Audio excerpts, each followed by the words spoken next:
Welcome back to another installment of Bohika's War Thunder Favorites. This time we will be taking out the Ki-84, and we are going to run with 30mm tracer belts and 20mm omnipurpose. And usually when I show my ammo, people have a objection to what I'm using, but this is what I personally found works best for me and this plane. So if you're having problems, you can try what I'm trying. It may not work for you. It seems to work for me.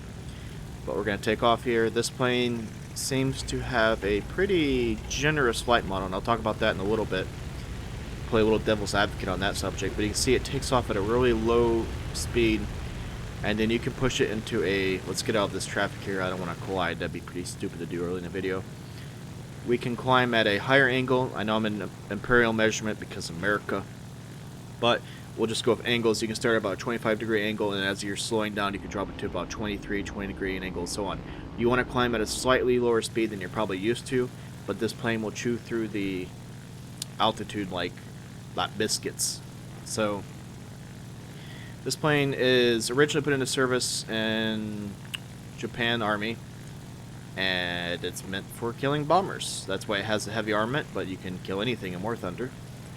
And I was talking about the flight models, that when it first came into the game, it was a plane that the Japanese community was really looking forward to, and it was really needed to help balance it out, because at one point, if you guys remember, it was just the Zeros and the Ki-61s, and there were a couple N1Ks, and that was it.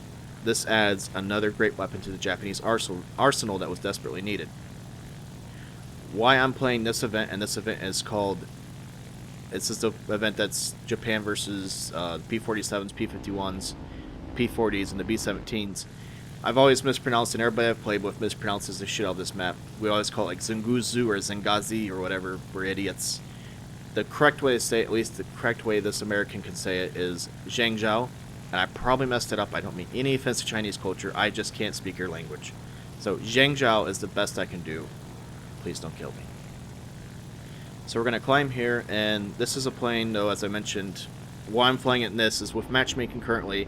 You'll see things like P-80s, F-80s, F-84s, Meteor F-3s, Sea Meteors, Bearcats, Tiger Cats, all things that didn't face in real life. And at least with this event, you actually see a little bit more historical matchmaking.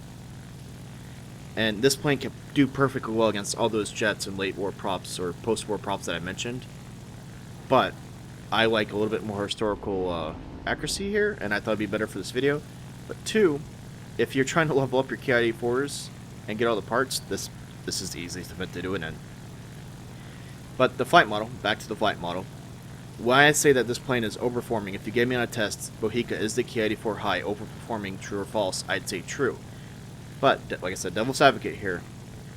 This is, you can either look at two types of data for this plane. You can look at, you know, during the war, Japan numbers, or you can look at post-war captured American numbers. And the difference is going to be is that the Ki-84s did not get probably the best maintenance in a tropical war environment, and B, they weren't getting the best fuel due to the U.S. Naval submarine blockades keeping gas out. So this plane was running on crappier and crappier fuel, or synthetic fuels. Same problem Germany had with late war, is their planes weren't getting the best gas. So the numbers that I believe that Gaijin used for basing it off this plane was the U.S. captured Ki-84 numbers that had premium octane fuel and had probably a lot better maintenance in the States and flying conditions than it ever did in China or Japan. So, do we go off the optimal Ki-84 numbers, or do we go off of, you know, and I'm sure the U.S. documentation is probably 14 folds better than what the Japanese documentation was, because the Japanese just... either they didn't keep good documentation or it was destroyed or lost. So you can be the judge of that, but like I said, what numbers do you base it off? I still think this is a little bit overperforming the US numbers, but I'm not the person to make that argument. There's much better people in the forums in the community who can pitch a case either way. Now I see a B-17 off to my right. We're going to turn towards that. There he is. And I'm having a little problems. I think there's something behind him right there. Yep. Are those more B-17s? No, those are P-51s. Yep, we're going back upstairs. This plane, though, how to use it in game is it's a great turn fighter, it's a great energy fighter, it's very forgiving, and it packs a shit ton of firepower. And that's all. There's all things that you can get behind. So this P-51, I got above him. Looks like he's going to try and fly underneath me. Not that much higher than him, but let's see if I can... I'm going to do a little roll here, get behind him, and just make this clean and simple. And then we're going to get out of this little fur ball that looks like it's going to be forming. So bam, those cannons make easy work of his wings. And let's kind of fly the other direction and zoom up.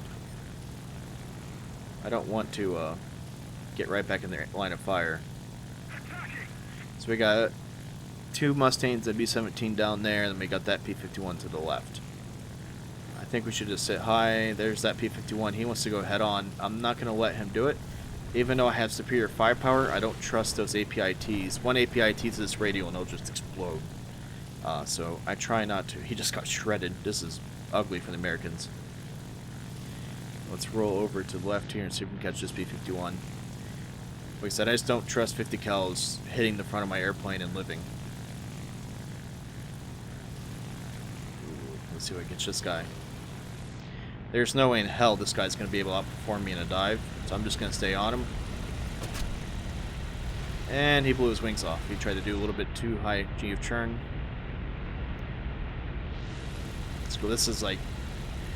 The other thing I don't understand, I'll pull up the scoreboard here in a bit, but the Japanese get so many more numbers for this map than the US does. I think it's like 16 versus 12. Yeah, look at that. But, like I said, a little bit more devil's advocate, or full disclosure, it wasn't that long ago that the B-17 spam was in full effect, and this was 90% B-17s versus the Japanese on this map, and they would just bomb you out, blah, blah. But this plane's a motherfucking honey badger, and he doesn't give a shit about B-17s. Last patch or this patch. Those 220s, those 230s will just... It will take a B-17 down. And look at this P-47. That Ki-84 went head on with that P-47. Like I said, 850s. Even though it's 50 cals, there's 8 of them. You don't want to test your luck.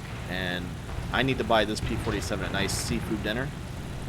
Buy him some flowers. This is not going to be... That's not pretty. Yikes, don't land on me. So one thing about War Thunder, when your team is always doing well, that's when you get 3 to 4 or 5 people chasing the same target because it's the only target, and then you have kill stealing and people shooting through people, and you got ramming, and then that's when all the hate comes out. You know, you should be celebrating, we're winning, but instead it becomes rioting and pillaging and crying. That's online games for you. There's not enough to go around. So I'm actually probably not going to try and kill anything else. I have 2 kills. This is my ×2. I'm happy. Let's just see if we can leave the rest of these targets to the rest of the team. I was talking about this map. So, what should I say? This map, this game's missing... Holy shit, a P-40 has killed a Ki-84 high. It was a Hayate, but... Okay. So somebody's being a badass. I don't know where he is. So the reason P-40s are in this map, I assume, is they tried to make a Chinese, or Japan versus America over China. And I think they tried to do something between 1942 and 1946 where they put the P-40, the P-51D, the P-47, and the B-17s in the same game. In reality, there should probably be P-51s and Bs and Cs, and you could probably break this up into 4 years. I don't think this is an event that should try to encapsulate all the history of the Flying Tigers in the U.S. operations over China. But that's just me, and that's where you kind of get this wonky matchmaking where I'm not going to kill this guy, I'm just going to let him burn, but you see this beast of a plane next to this plane. And the P-40 was a phenomenal aircraft. And I'm really hoping in 1.45 that P-40 used a lot more wing spars in the wing, which is one of the reasons it was a lot more sturdy and indestructible and blah blah. And I really hope, if you've seen the pictures, they're putting out new damage models where the wing breaks off in sections. I really hope they take the time and make the P-40's damage model a little bit more buffed than, let's say, P-51's.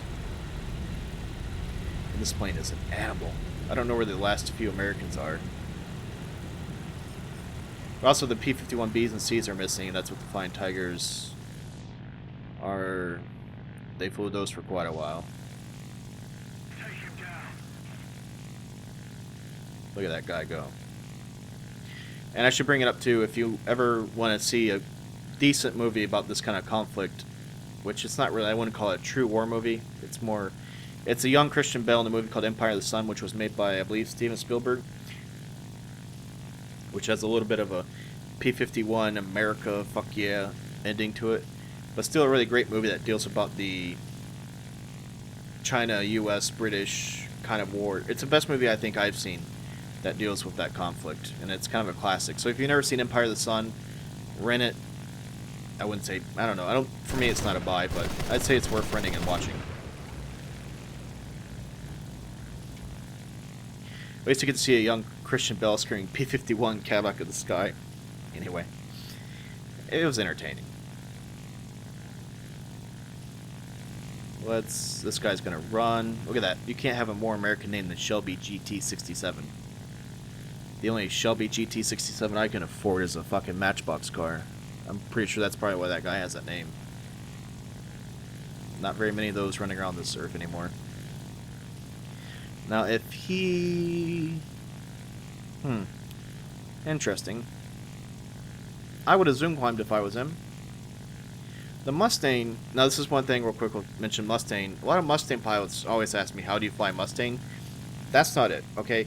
He had the energy. He zoomed past me. He should have got safe enough distance, and he should have zoom climbed back up and regained his energy back into altitude.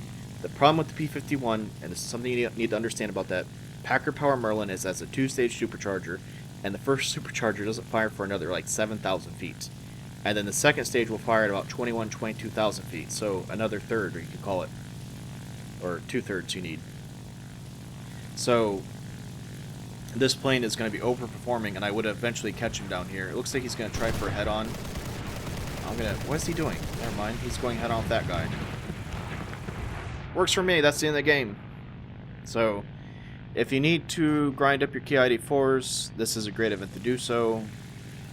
If you don't want to fight against early tier jets, let's see if we can finish this guy off here. No survival. Oh god.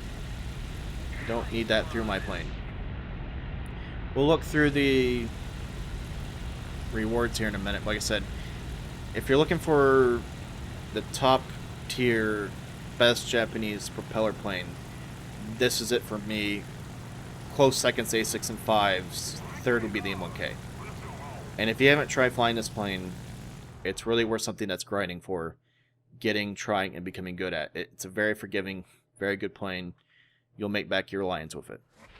So, like I said, 2 kills, nothing special, ×2 event. Let's see what we get. 56,000 lines. And about 12,300 research points, so that gets me a little bit closer to my R2-D2V2. Thanks for watching. As always, if you have any questions or comments about this plane, let's have it out. But anyway, catch you next time.